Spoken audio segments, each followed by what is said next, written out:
Hello everyone, good morning from Kakarita. Welcome back to my channel again. हिजो चाहिँ म काकरभिट्टाको थिएँ अनि अब आज फर्किन्छु खाना खाएर। काकरभिट्टाको मौसम चाहिँ अलिक चिसो चिसो छ। हिजो पानी परिरहेको थियो नि त, हिजो हामीले मोमो बनाउँदाखेरि पानी परेको थियो अनि अहिले चाहिँ मौसम चिसो चिसो भएछ, धन्न चिसो भएछ। हिजो पनि मौसम चिसो थियो र मैले यो बाक्लो लुगा लगाएर आएको थिएँ। आज पनि मौसम चिसै हो, मौसमले साथ दियो। अनि आज चाहिँ म 9 बजी मात्रै उठेँ। हिजो 12 बजी सुतेको थिएँ नि त, अनि आज चाहिँ म 9 बजी मात्रै उठेँ। सोल्टिनी उठेर माथि गइसक्नु किचनमा, त्यहीँसम्म ल माथि नै हुन्छ, खाना खाँदै हुन्छ होला सायद, के गर्दै हुन्छ माथि छतमा हुन्छ कि किचनमा हुन्छ। किचनमा त हुनु लाग्छ,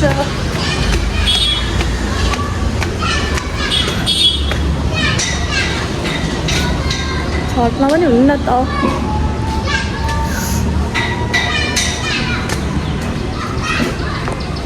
हेर्नै म तपाईँहरूलाई काकरभिट्टाको वेदर देखाउँछु त, देखिँदैन त फोनमा।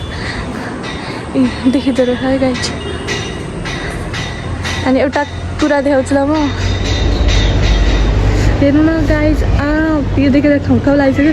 यो फोनमा मात्रै त्यो सानो देखेको कि यहाँनिर अब यो के भन्छ मुवाल आफ्नै आँखाले देख्दा चाहिँ यो ठुलो ठुलो भइसकेको छ कि, अनि कस्तो खाउ लागेको। तर जे होस् यताको वेदर चाहिँ आज चाहिँ एकदम बबाल छ, गुड छ। सोल्टिनी माथि हुँदा चाहिँ तल हुन्छ होला, तलै जान्छु ल। हात दुख्छ यार, गाह्रो छ।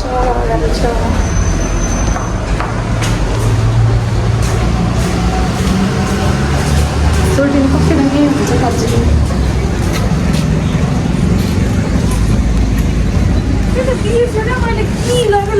यही हुँदो रहेछ। यो कसरी हो मुन्टा?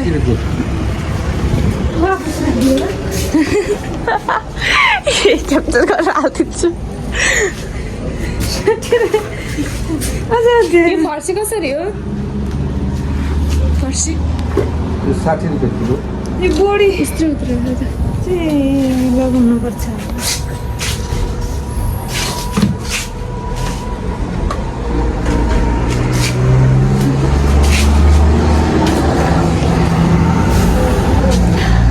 राति पनि ट्रकै ट्रक थियो, अहिले पनि यहाँ ट्रकै छ। हिजो त नि ट्रक त यहाँदेखि यहाँसम्म थियो ट्रक। के हो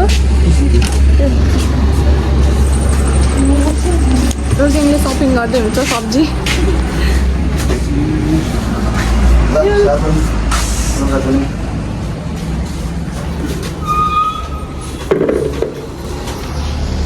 छान्छु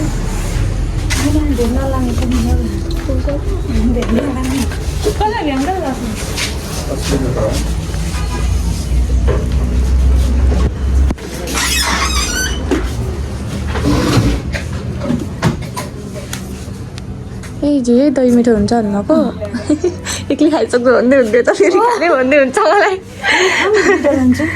हो नि, दुइटा किट लाने, एउटै लगौँ न। यो साह्रो मिठो रहेछ क्या अङ्कल, हिजो खाएको त एउटै हो है। झिङ्दोहरू यत्रो ठुलो त के गर्नु होला र। 90 रुपियाँ। यसको र यसको स्वाद एउटै हो, एउटै हो। अङ्कल एउटै हो भन्नुहुन्छ। सोल्टिनी कन्फ्युजन। यो दही मिठो हुन्छ अरे गाइस, मैले चाहिँ थाहा छैन। सानै लानु त सानो हुन्छ भन्नुहुन्छ, यो लानु त सानो लानु। यो दुबारा खाएर फेरि एकछिन फेरि प्याकेटवाला दही लाने हो कि। ए भाषा चाहियो नि त दही। चाहिने चाख्नुलाई हिजो मुख मात्रै बिच्किरहेछ क्या। हिजो कसले उसले लगाएको थियो होइन?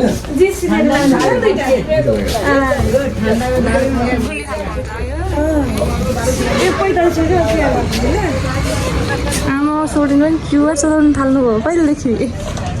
कहिलेदेखि सोल्टिनी? धेरै भयो। मेरो हामीले चाहिँ सब्जीहरू किनेर फर्किँदैछौँ। सब्जी पनि के किन्यौँ र? बोडी लसुन अनि दही अनि कालो साग। कालो हाल्नु यहाँ चाहिँ अलिकति अँध्यारो आउँछ होला है, सिँढीमा यहाँनिर तल पुग्छु। अब उज्यालो आउँछ लाइट बल यस्तो हाल्छ जति नि यसो यसो गर्दा पर्छ यस्तो कस्तो दुख्छ हो म एकदिन यस्तो हाल्दैछ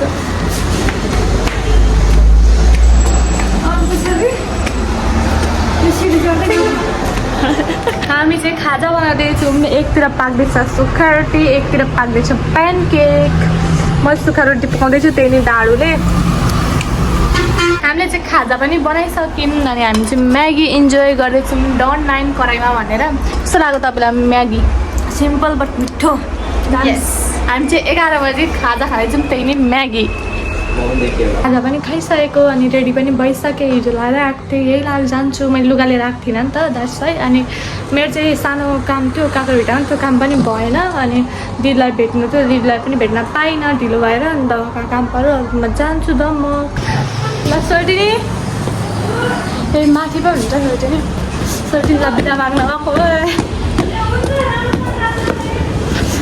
कहाँ हुन्छ ए त्यो भाँडा मात्रै हुँदो रहेछ अब एक्लै माझ्नु आज अब ल गएको ल भेटौँ ल नेक्स्ट टाइम बाई के त हेरेर बाई गरिदिनु मेरो ब्लगलाई बाई हातले हलाउनु ल गएको ल ओके ल अब चाहिँ म काँक्राभिट्टाबाट निस्केको म चाहिँ गाडी पनि पर्खिरहेको थिएँ अनि फाइनली त्यहाँबाट एउटा गाडी झरो कहाँ दिन्छ उबाट गाडी झरो अब यसमै जान्छु होला कुन हो सगरमाथा जस्तो हरियो बस छ र त्यहाँबाट बस अब चाहिँ म बस चढ्छु बसमा चाहिँ म भिडियो बनाउँदिनँ साझा यातायात र गाइड यसो जान्छु ल म चाहिँ दमक पनि आइपुगेर खाजा खाना लागेको चिसो चिसो छ नि त मौसम फोनमा चाहिँ देखिँदैन कि